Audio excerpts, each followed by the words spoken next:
Tengok sajalah dekat Thailand, tengok sajalah dekat Indonesia, tak ada pun sibuk nak pleasekan pelancong-pelancong daripada China menggunakan bahasa mereka sendiri. Tetapi kat Malaysia ni, kenapa pula kita nak buat macam tu? Memalukan. Kat sini memang orang Cina cakap dalam bahasa Indonesia lah. Ramai juga dalam kalangan mereka ni yang tak tahu bahasa Cina langsung. Beza kan dengan Cina di Malaysia. Beza kan dengan Cina di Malaysia. Kita kena perkasa balik diri kita. Apa salahnya bahasa Cina? Tak ada masalah. Tapi signboard mesti bahasa Melayu. Seorang turis Malaysia tampak heran saat berkunjung ke Indonesia dan menjumpai warga keturunan Tionghoa di sana yang lancar berbahasa Indonesia, bahkan fasih menggunakan logat lokal dalam percakapan sehari-hari, menunjukkan tingkat asimilasi yang sangat tinggi dengan budaya setempat. Ia pun membandingkannya dengan situasi di negerinya sendiri, di mana banyak warga Tionghoa Malaysia justru lebih dominan menggunakan bahasa Mandarin atau dialek Tionghoa lainnya dalam kehidupan sehari-hari, dan terkadang kurang fasih berbahasa Melayu meskipun telah lama menetap di tanah air. Rasa herannya berubah menjadi tanda tanya besar, mengapa dua komunitas serupa bisa tumbuh begitu berbeda? Apa yang sebenarnya terjadi di balik perbedaan ini? Tengok sajalah dekat Thailand, tengok sajalah dekat Indonesia, tak ada pun sibuk nak pleasekan pelancong-pelancong daripada China menggunakan bahasa mereka sendiri. Tetapi kat Malaysia ni, kenapa pula kita nak buat macam tu? Memalukan. Pasti kalian pasti udah nonton video tadi kan, soalnya itu viral banget. Nah, nggak lama ini pemerintah Malaysia melalui DBKL. Kalau nggak salah, DBKL itu terdiri dari wali kota dan anggota dewan. Mereka mengeluarkan peraturan untuk menurunkan pelang-pelang nama toko atau gedung dengan tulisan Chinese, Indian, atau bahasa asing lainnya. Kalian yang udah pernah ke Malaysia pasti ngelihat pelang-pelang nama toko atau gedung dengan tulisan Chinese segede gaban. Setahuku ya, zaman dulu fenomena kayak gini juga pernah terjadi di Indonesia. Tapi kemudian pemerintah kita melakukan program asimilasi terutama di zaman Orba. Sampai terbentuklah identitas Cindo saat ini yang lebih fasih ngomong bahasa Indonesia atau bahasa daerah masing-masing ketimbang bahasa Chinese. Anehnya, banyak netizen Indonesia yang bawa-bawa Cindo dalam masalah ini. Katanya di Indonesia udah mulai kayak gitu juga. Kayak gimana sih maksudnya? Cindo-cindo kalau bikin pelang nama biarpun pakai tulisan Chinese, tapi pasti juga ada bahasa Indonesianya. Udah gitu Cindo itu pasti berbahasa Indonesia, ya walaupun sebagian dari kita ngomong pakai bahasa Tionghoa di lingkungan keluarga. Beda dengan Cina Malaysia yang kebanyakannya nggak bisa bahasa nasional mereka, bahasa Melayu. Makanya akhirnya muncullah peraturan untuk menurunkan pelang nama dengan tulisan Chinese dan menggantinya dengan bahasa Melayu. Kalau pendapat kalian gimana guys? Sekarang ni saya dekat Peak Chinatown di Jakarta. Dekat Indonesia ni ada dalam sekitar 7 juta populasi Cina Indonesia. Kita 3 hingga 4% lah daripada keseluruhan populasi Indonesia. Uniknya Cina Indonesia ni, dia tak sama macam Cina Malaysia tau. Cina Indonesia ni memang sangat diasimilasi dengan Indonesia. Dia ibarat Cina Kelantan. Dekat sini memang orang Cina cakap dalam bahasa Indonesia lah. Ramai juga dalam kalangan mereka ni yang tak tahu bahasa Cina langsung. Mereka hanya cakap dalam bahasa Indonesia. Muka memang Cina. Muka memang Cina habis lah macam Cina Malaysia lah. Tapi memang asimilasi dengan penduduk pribumi dekat sini. Kalau dekat luar, mereka cakap bahasa Indonesia lah. Tapi dekat rumah, mereka boleh cakap dalam bahasa ibunda mereka. Nama mereka pun ada dua tau. Versi Cina, ada yang nama versi Indonesia. Beza kan dengan Cina di Malaysia. Sebab konsep yang kita pakai di Malaysia tu integrasi. Tapi di Indonesia dia pakai konsep asimilasi. Kalau korang datang ke Jakarta, korang kena lawat Peak Chinatown ni. Ada yang halal, ada yang tak halal. Ada bahasa Cina banyak, nampak? Tulisan Cina boleh, tak ada masalah. Lagu pun lagu Cina. Tahniahlah pada kerajaan Indonesia sebenarnya daripada zaman Soekarno tu sebab berjaya mengasimilasikan ke semua penduduk negara mereka tanpa diskriminasi lah. Jadi ini satu perkara yang baik lah.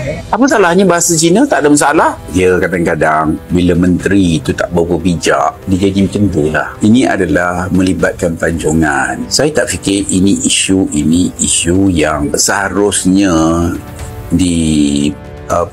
pejamkan mata oleh penguatkuasa. Hari ini benda ni berlaku bila melibatkan sensitivity, apabila ia melibatkan bahasa yang signboard yang tidak menurut undang-undang. Jadi perkara ini seharusnya disedari oleh semua, terutama bahagian penguatkuasaan. Pasal benda ini melibatkan jati diri kita, melibatkan panduan kehidupan kita. Jadi kita harus make sure yang ini kita pegang. Oleh kerana sentimen kita tak nak bahasa Melayu, jadi tak boleh begitu. Maknanya dia harus diletak di dalam perspektif, di atas perspektif yang betul, yang meletakkan kedaulatan di tempat yang seharusnya. Jadi kita kena ubah balik. Kita kena perkasa balik diri kita. Apa salahnya bahasa Cina? Tak ada masalah. Tapi signboard mesti bahasa Melayu. Pasal ini adalah bahasa kebangsaan. Dan sesiapa menghadapi masalah seperti jumpa PPIM. Kerana takut kata bos marah ke apa benda ke, itu orang politik, jumpa PPIM. Tak ada masalah. Mereka pandang rendah kepada orang Melayu. Mereka tak pandang tinggi. Mereka pandang hina kepada orang Melayu. Bilangan sekolah vernacular ni dia perlu dihadkan. Tak boleh berkembang dengan sewenang-wenangnya seperti yang berlaku sekarang. Sebab sekolah vernacular ni adalah aliran sampingan sahaja. Aliran utamanya ialah sekolah kebangsaan. Jadi sebagai aliran sampingan, tak bolehlah sekolah vernacular ni bertambah bilangannya dengan sewenang-wenangnya berkembang. Yang boleh menggugat sekolah kebangsaan. Sekolah kebangsaan itu ialah sekolah aliran utama, maruah sistem pendidikan kita. Sekolah vernacular ini boleh dikatakan menghalang perpaduan negara, perpaduan kaum. Sebabnya begini, di sekolah vernacular Cina tu, anak-anak Cina ni yang tak cerdik lah, yang sederhana cerdik, apatah lagi yang lembab itu.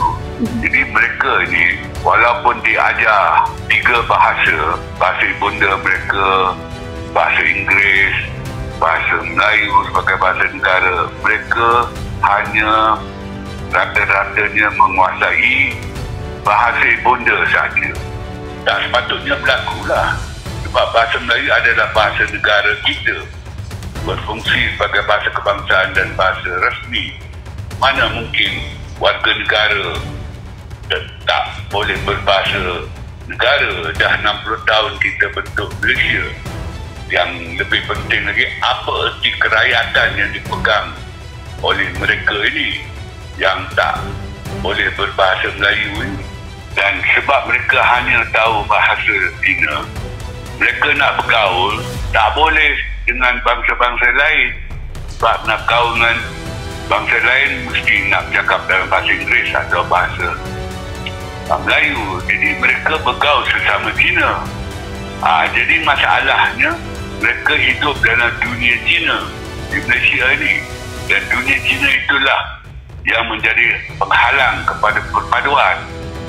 Hari ini 95% daripada anak Cina pergi ke sekolah vernacular.